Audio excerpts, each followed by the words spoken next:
The boxes were already stacked beside my own porch steps when I pulled into the driveway.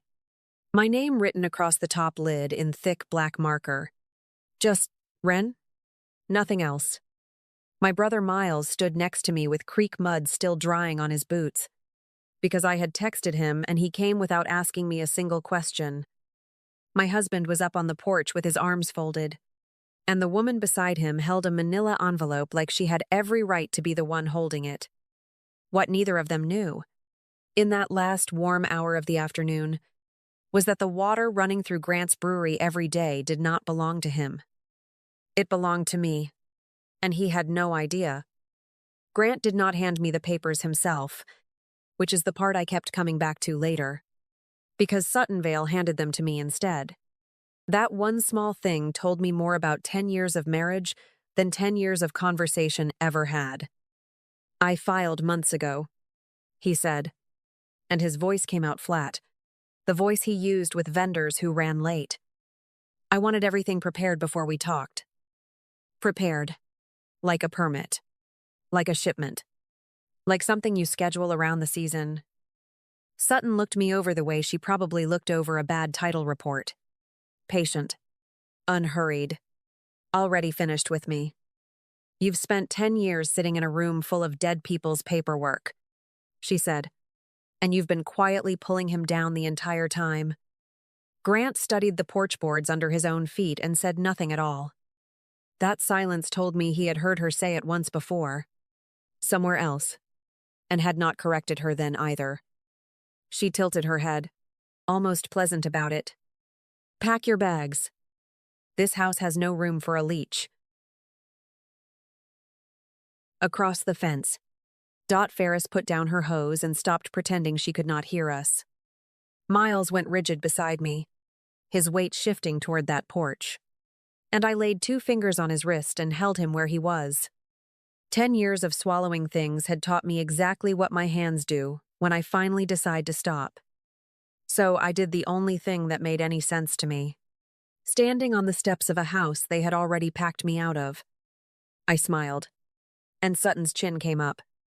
"What's so funny?" She did not answer me. Her eyes went down to my brother's boots instead, to the creek mud caked along the seams and the wet line above the ankle where he had been standing in water since morning. "This family seems to raise a whole bloodline of leeches," she said, and she said it lightly, the way you'd mention weather. Miles is 30 years old, and he has never once raised his voice in front of me. He raised his foot toward that first step, and I caught his wrist before it landed.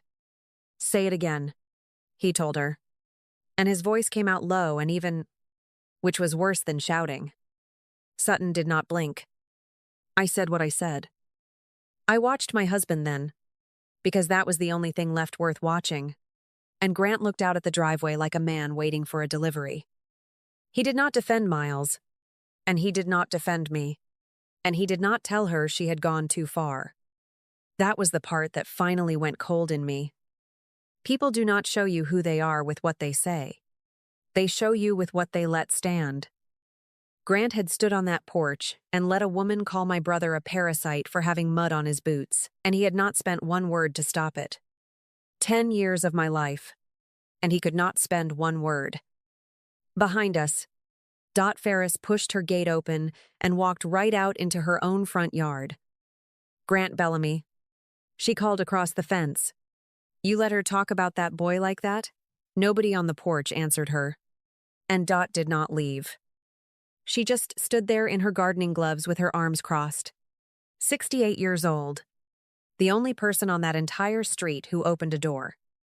I told Miles to wait for me in the truck, and he looked at me for a long second before he went. He went, but he did not take his eyes off that porch. Not once. Less than an hour before any of that, I had been standing in the State Records Annex in Denver with a box of old water decrees open on the cart in front of me. That is what I do for a living, and it is what Suttonvale had just called a room full of dead people's paperwork. I keep the documents of the dead from getting lost, and most people find that funny until the day it matters to them. My phone buzzed against the metal shelf with a number I did not recognize. I almost let it go, And I have thought about that almost more times than I can count. The man on the other end said his name was Emmett Boyd, an estate attorney downtown, and he asked if I was Wren Ashford. He told me my great-aunt Theodora Larkin had died 3 weeks earlier, and I closed my eyes and put my hand flat on the cart to keep myself steady. Everybody in our family called her Teddy, and nobody in our family visited her. She never married, she never sold, and she spent her whole life up in that valley, holding on to one thing, while every relative we had circled it like weather. Then Boyd said the second sentence, and the annex went quiet around me. She had left it to me. The trust. The seat that controls her river conservancy. And the water itself. The old right that runs down out of the high valley and feeds the whole front range below it. Anyone else in my family would have needed a lawyer to explain what that meant. I did not, because I had held 400 decrees exactly like it in my own 2 hands. And I knew before he finished the sentence who was drinking that water downstream. My husband's brewery had been drinking it for 9 years. Why me? I asked him, and my voice did not sound like mine. Boyd said Teddy had left a letter, and that it would say it better than he could. Then he asked one thing of me, that I say nothing to anyone until the transfer cleared the water court. I promised him. Standing there, the first person I thought of was Miles, and the second was Grant. And God help me. I was thinking about a slower life I still believed we were going to have. So I stood on my own steps with Sutton waiting on an answer, and I did not say one word about Teddy, or the trust, or the water. That was 3 weeks old, and it was going absolutely nowhere without me. What I had in my hand right then was 9 years old, and it was closer, and every last piece of it was already on file. Grant, I said. Do you remember the spring? The creditors came after the brewery? His jaw moved and he did not answer me. You remember. I told him, because I watched his hand go straight to the porch rail and hold it. Your own attorney sat at our kitchen table and told you to put the deed to this house in my name alone, so nothing could touch it while the company was underwater. Sutton's head turned toward him then. Slow. The first honest movement she had made all afternoon. Temporary. You called it. Just until the 2 of us were standing on our feet again. I let that hang there in the warm air between us. We never moved it back. Grant. Sutton said his name once, and there was nothing pleasant left anywhere in it. Grant. Tell her she's wrong. He opened his mouth. And I want to be exact about this part, because I have gone over it in my head 100 times since that afternoon. Nothing came out of it at all. Not a denial. Not a correction. Not one syllable. And that silence answered her for both of them. Behind the fence, Dot Ferris made a sound I could hear from where I was standing. Sutton stared at my husband the way you stare at a title report that came back with somebody else's name printed on it. She was not shocked that he had lied to somebody. She was shocked that he had lied to her. I walked past the boxes with my name on the lids, and I did not put a hand on a single one. I took out my key. It fit the way it had fit 10,000 times before. And the lock turned over with the same dull sound it had made every night of my marriage. I pushed my own door open, and I stood there in the hall with my back to the 2 of them. I'll have my attorney read the papers, I said. And I did not turn around to say it. Behind me, Sutton was already talking, fast and low, and Grant was not answering her either. I closed the door. That night, my hands would not stop shaking at my own kitchen table. And it was not fear. I knew the difference. It was what happens when you finally quit holding something up and your arms have to learn what to do next. Miles came back with cold sandwiches from the gas station and set one down in front of me without a word about any of it. He sat there until midnight and he did not ask me one question. That is the whole reason I love my brother. And it is exactly the thing Sutton Vale looked at and called a bloodline of Leeches. The next morning I drove down to Denver and Emmett Boyd put a letter in front of me in his own handwriting. Or rather, in Teddy's. And I knew it before I touched the page. She wrote that she had been watching me for a long time. She wrote that a family never shows you what it is at a funeral or a wedding, because everybody is dressed for it. A family shows you on a Tuesday, when nobody is looking and there is nothing to win. She had been watching my Tuesdays for 9 years. She wrote that every other relative she had ever spoken to eventually got around to the water. Cousins, in-laws, people who had not sent her a birthday card in a decade, all of them circling that valley with a number in their mouths. And she wrote one line that I have not been able to put down since. Money does not make character. It only makes it bigger. Then she signed it, and she did not say goodbye, because Teddy Larkin never once in her life said goodbye. I asked Boyd what happened next, and he told me the paperwork was already moving. The annual leases she signed. He said, the ones that let the operations downstream draw off that right every year, those came up for renewal on their own schedule. He looked at me over his glasses. You're the one who signs them now. Ren. I sat in a leather chair in a downtown office and understood that a woman who had seen me maybe 6 times in my adult life had read me clearer than the man who slept beside me for 10 years. I took Teddy's file home and opened it at the same kitchen table where a lawyer once told my husband to put this house in my name. 3rd page down. In the list of downstream operations drawing off the Larkin right. There it was in plain type. Bellamy Brewing Company. Longmont.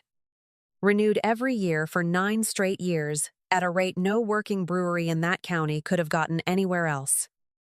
Teddy met Grant twice in her whole life, and she did not renew it for him. She renewed it because I was married to him. And she wrote his company on that line, the way you leave a porch light on for somebody else's kid. Underneath it sat the expansion package the bank had been holding all spring. The new tap room. The new tanks. All of it. I read the supply section twice to be sure I was not inventing something out of anger. It stated that the operation's water was secured long-term through an established senior right. Flat. No conditions. No, maybe about it.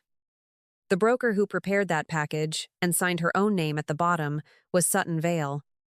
20 years in Front Range water. And she never picked up a phone to ask who actually held the pen on that lease. She stood on my porch and called me a woman who sits in a room full of dead people's paperwork. That paperwork was her collateral. She never read it. And she staked a bank package and her own name on a river she had no right to promise. I have thought about that a lot since. And it still lands the same way every time. The people who tell you your work is nothing are usually standing on it. So I did nothing. There is no scheme here. No midnight phone call. Nothing I have ever had to justify to anybody who asks. I did the one thing a person holding a water right is entitled to do, which is not sign. When the renewal came due, I let it come due, and Boyd sent the notice on the schedule the lease itself laid out. There was not one personal word anywhere in it. The bank moved faster than any of us did. Once the notice landed, the supply condition in that expansion package was no longer true. And a loan that leans on secured water does not survive water that is not secured. The draw got frozen inside a week. The contractor pulled his crew off the site, and the footings for that new tap room sat open to the sky through the whole back end of the season, filling up with rain. Every person who drove past that lot on the county road could see exactly what had happened there. Then Corinne Voss called me down to her office and sat me across from a forensic accountant with a stack of company statements. He walked me through it line by line. Quiet. No drama in him at all. Trips to Steamboat. Dinners I had never eaten. A leased car I had never ridden in. And a hotel bill from a weekend Grant told me he spent at a distributors conference. All of it paid out of the brewery. All of it running back to one name. I sat there and understood that I had been wrong about something for 2 years. I always assumed my husband was paying for that woman out of his own pocket, and that the money was at least his to waste. The company paid. The company I balanced the books for, on my kitchen table, at 11 at night, while he slept. Corinne asked me what I wanted to do about it, and I told her the truth. I don't want to ruin him, I said. I just stopped covering for him. That is the whole thing. Right there. And I have never said it any other way since. There was no anonymous tip. No plan. Nothing clever. The documents went where documents go once a divorce puts them in front of people whose job it is to read them. And daylight did the rest. The regulators found what was in the books, because it was in the books the entire time. I had just been the one keeping it tidy for 9 years. His voicemail came in late on a Thursday, and it did not sound like him. Ren. I didn't know. He said. I swear to God I didn't know. Sutton left one too, warm as a fundraiser, saying we had gotten off on the wrong foot and she would love to buy me coffee sometime. I deleted hers before it finished playing.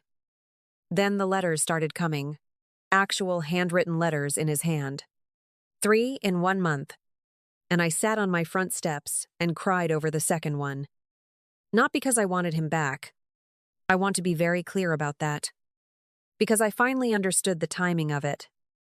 He never wrote me a letter in 10 years while he believed I was a woman filing dead people's paperwork in a basement in Denver.